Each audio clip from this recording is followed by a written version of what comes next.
universitaire izay aty amin'ny Grand Sud-Est izay azoro eto farafangana. Raha ny faritra Tsimotsinanana aty no resana zany dia ny olana raha vo afaka baka ny mpianatra azo resana amin'izany ny avy agny eto Vangaindrano, Farafangana, Manakara, Mananjary.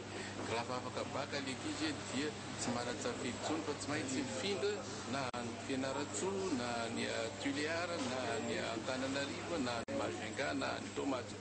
Ka raha tsy manana vola fitaovana fahafahana mandefa ny zanany any tanany Fianarantsoa, Antananarivo na ny Tuléar le ray aman-dreny fa mipetraka eo izay.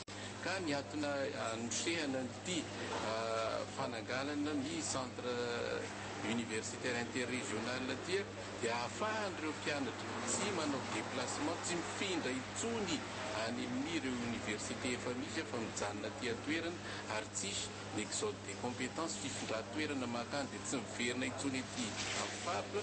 Raha vao mahazo diplôme izy dia afaka manorina orinasa miasa eto amin'ny faritra ary mampandroso ny faritra izay développement régional zay zany zay no zava-dehibe ka manohana ny ty projet ity zahay ary miantso ny zanaky ny faritra Tsimotsinanana rehetra zany ho tonga hanatevy hanome ny fahaiza manaony hampianatra sy hitantana ny administration ao anatin'ity université ity. Anisany entanina amin'ity ihany koa ireo tanora vao afaka baccalauréat tamin'ity mba hiditra amin'izany centre universitaire interrégional izany.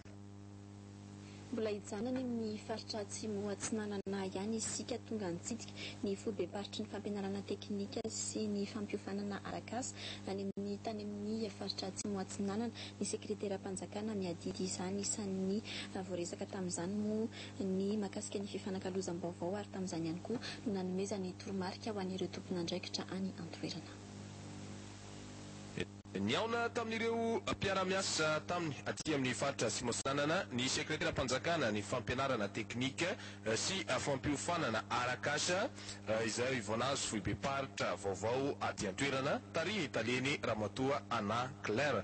Fifanankalozam-baovao sy fizerena ny zava-misy marina aty an-toerana eo amin'ny fizotry ny asa sy ny resaka fampitaovana. Hita soratra ny tsy fahampiany efitrano fiasana sy ny olona. Misy ny toromarika avy tamin'ny Ramatoa Toute Marie Lydia voaresaka teto ihany koa ny disadisa misy eo amin'ny foibe-paritra aty amin'ny resaka trano satria misy olona mipetraka izay mpampianatra ihany koa. Misy ny disadisa satria ny ao amin'ny fampianarana teknika milaza fa azy ny trano izay ao anatin'ny tokotany CEG entra Ramatoa sekretera-panjakana ny amin'ny famerenana ny afinanana ny fampianarana teknika.